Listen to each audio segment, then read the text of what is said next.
Pero bago tayo magpatuloy ay pakilike ang ating video.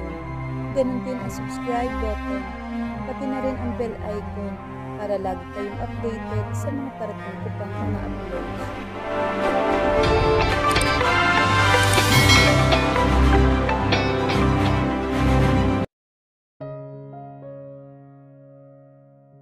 Mas magaling ba siyang humalik sa akin?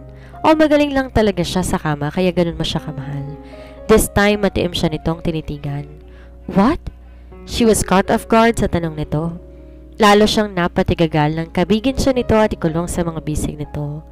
Sumasalong tibok ng puso niya. Ang isang kamay nito nakapulupot sa bewang niya possessively. Ang isa, masuyong humahagod sa likod niya. Her breast intimately pressed against his hard chest, his muscular thighs enclosing her soft thighs, and she could feel his steely mainless at her belly.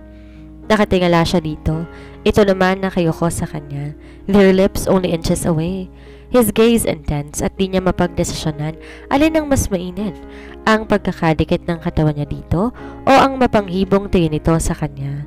Pinilig niya ang ulo. Lord, wag niyo po akong hahayaang matukso. With that in mind, sinikap niyang kumawala dito pero hindi man lang to natinag. Lalo lang siya nitong dinikit sa katawan nito.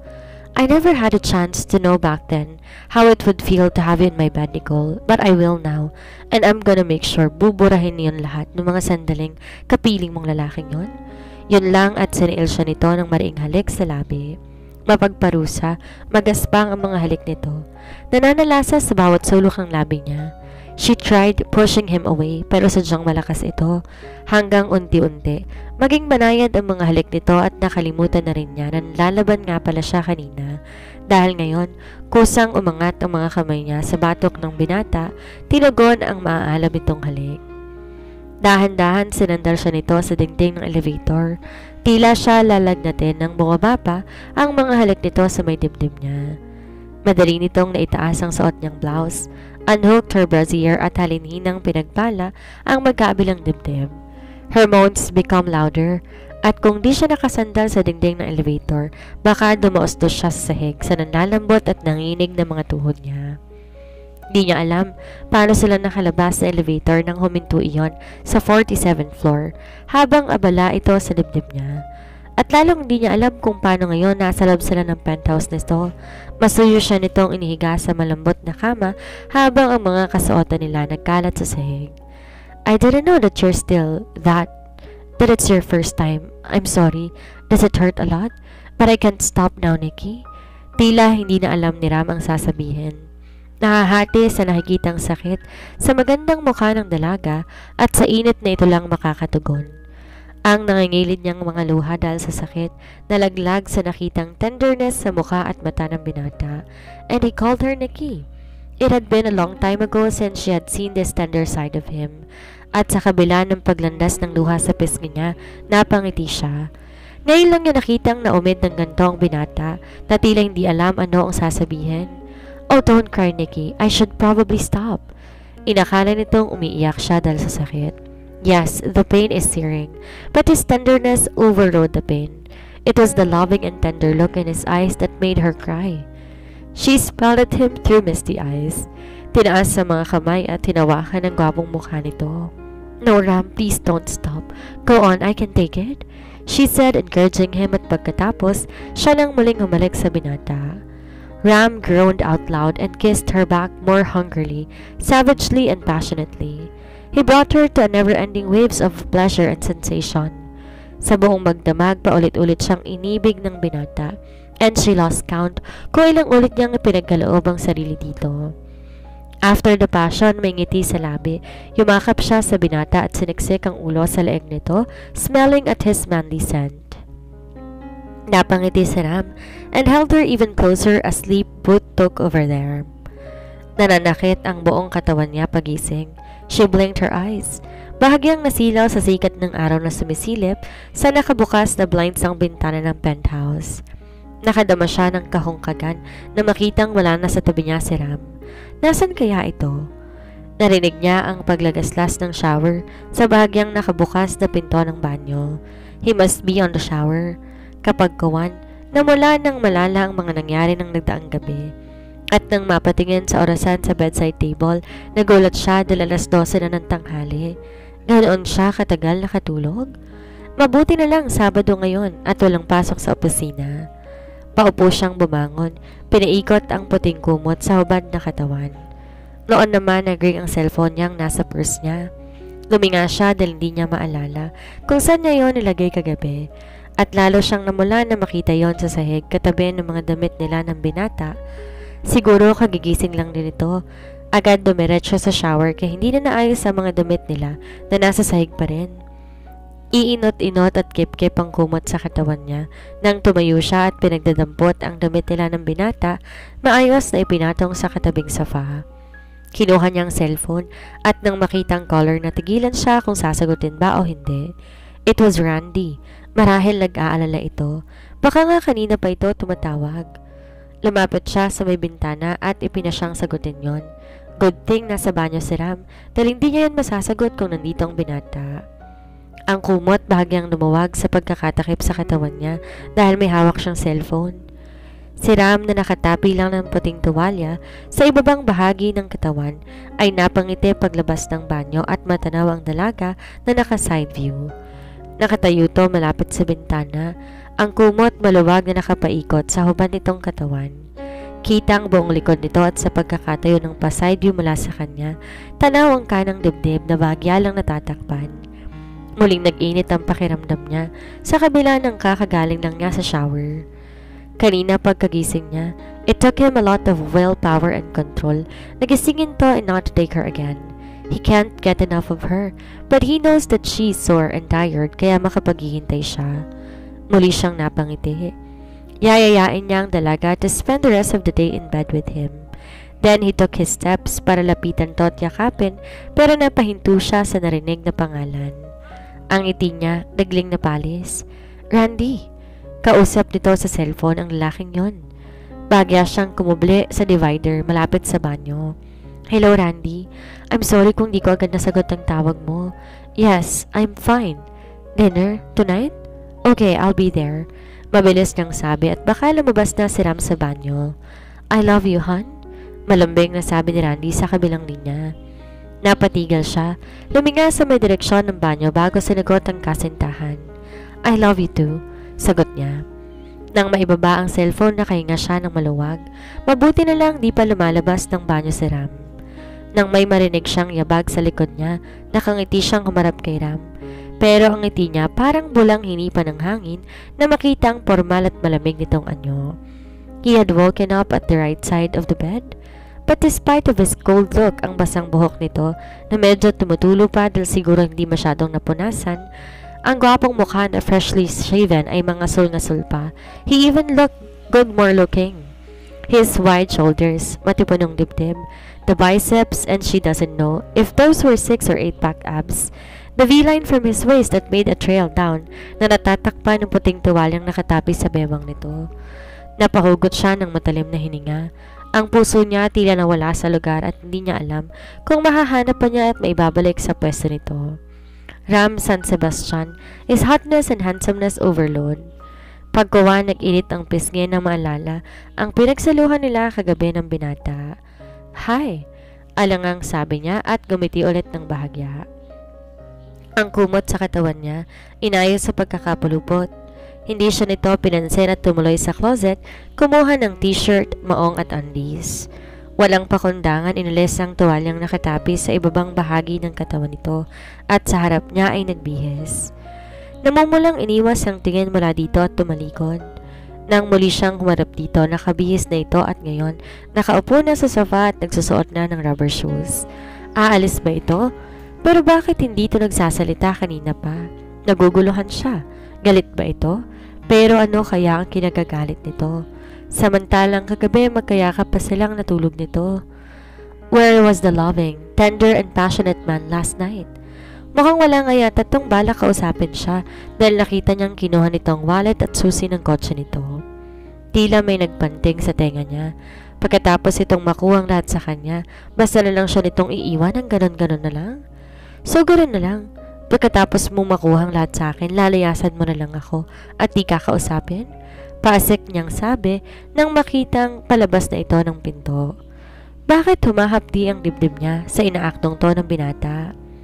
Huminto ito sa pagbukas ng pinto at isang baliwalang tingin ang binigay sa kanya. Lock the room when you leave, matabang nitong sabi. You ruthless husband. I hate you. Dinampot niya ang flower vase na nasa round table at inihagis sa binata na bahagyang nakailag. Tumama yon sa may pinto. Hindi pa nakontento, sinugod niya ang binata at pinagbabayo sa dibdib. Wala na siyang pakialam kung halos subad na siya na humarap dito dahil halos sumalagpos na ang kumot sa katawan niya. Ang gusto lamang niya saktan ito. Marahas itong hinuli ang mga kamay niyang nananalasa sa dibdib nito at magaspang na hinapit sa bewang. She was held looking at those pair of dark, stormy eyes. Naglalabas ng apoy ang mga mata nito sa galit. What did you ever expect, Nicole? A warm cuddle in the morning after a great whole night of wild and satisfying? Come on, nakakalimutan mo yatang sinabi ko tungkol sa kondisyong hinihingi ko. What did I say? No feelings attached. So why are you acting like this? Well, to give you credit, pinaligay naman ako ng gusto ng katawan na yan. Why, it was the best sex of my life. His eyes surveyed her almost naked body, maliciously and disgustedly. Sa galit niya, nagawa niyang mahila mula dito ang isang kamay niya at malakas sa sinampalang binata. You beast! I hate you! I wish you never came back. Napakagulhol na nga lamang siya. Mahigpit pa rin itong hawak ang isang kamay niya at nananakit na yon. Tears, tears. Really, Nicole? Hindi bagay sa'yo. I expect you on Monday to be here. From here, uuwi tayo sa bahay ko sa Villa San Sebastian. At gaya ng usapan natin, titira ka sa bahay hanggang sa ipagdalang tao at isilang mo magiging anak ko. At inuulit ko, wala kang magiging karapatan sa bata. At pagkatapos nun, ibibigay ko ang pinakamimithimong annulment. Malaya ka ng pakasalan ng lalaking pinakamamahal mo. At kapag naibigay ko ng kalayaan mo, huwag ka nang magpapakita pa sa akin.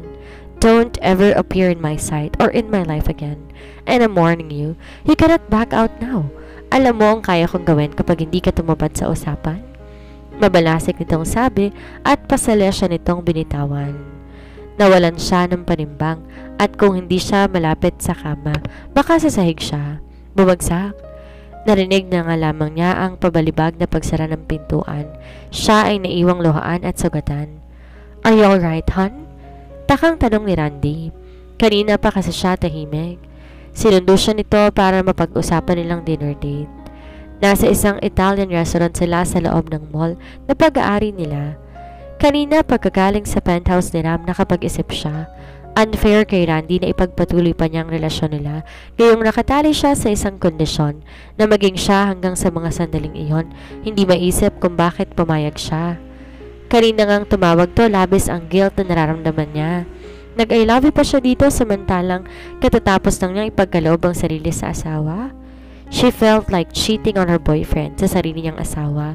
At kagabi, habang inaangkin siya ng asawa, bakit tila nakalimutan niya may fiancé na nga pala siya? Bakit kahit isang saglit kagabi hindi sumagi sa isip niya si Randy? Ano ang tawag sa kanya? Meron pa bang mas kukomplikado sa sitwasyon niya? Kaya naman, buo ang loob niya na makipaghiwalay na kay Randy. Kahit masakit, kailangan niyang palayain ang kasintahan. Randy is a good man. He deserves a better woman. Hindi gaya niya na may asawang tao pa rin, kahit matagal na silang di nagsasama ng asawa at hanggang ngayon hindi pa annulled. Confused na nakatingin si Randy sa kanya. Hinawakan nito ang mga kamay niya pero hinila niyang muli ang mga yon na lalong nagpalito dito. Nicole? Randy, I can't do this anymore. I'm sorry. Kasabay nun, hinuban niya ang engagement ring at inabot sa palad nito. Si Randy na hindi makapaniwala, nakatulalang nakatitig sa dalaga. You are just stressed, Nicole. I'm sure kapag nakapagpahinga ka ay can't see each other anymore, she said coldly, cutting what he is about to say. Please don't do this to me, hon. Nakanda naman ako maghintay matapos ang annulment mo, kahit ka napakatagal. Kahit ano, wag lang ganito. Inawakan nito ang mga kamay niya at nagsusumamo ang mga mata, tumitig to sa kanya. Walang katiyakan kung kailan ko makukuha ang kalayaan ko, Randy. Hindi ko kayang makita kang naghihintay lang sa walang kasiguruhan. You deserve someone better. Di tulad kong nagkaasawa na. Magulong buhay ko ngayon, Randy. At ayokong madamay ka. Nahihirapan niyang sabi at sinikap na hilahin ang kamay niya mula sa pagkakahawak nito. Ngunit ayaw nito yung bitawan. Anything but not this, hon. Please. Nagmamakaawa ko. If you need space, I'll give it to you. Kung gusto mo, pag nakuha mo ng annulment, dun lang ako darating. Kung ayaw mo na akong makita, fine with me. But please don't do this, hon. Please? He said as tears brimmed at his eyes. Natigilan siya na makita tong umiiyak. Oh, Randy, kung alam mo lang, kung gaano to kahirap para sa akin. Don't make this hard for me, Randy. Naiiyak niyang sabi.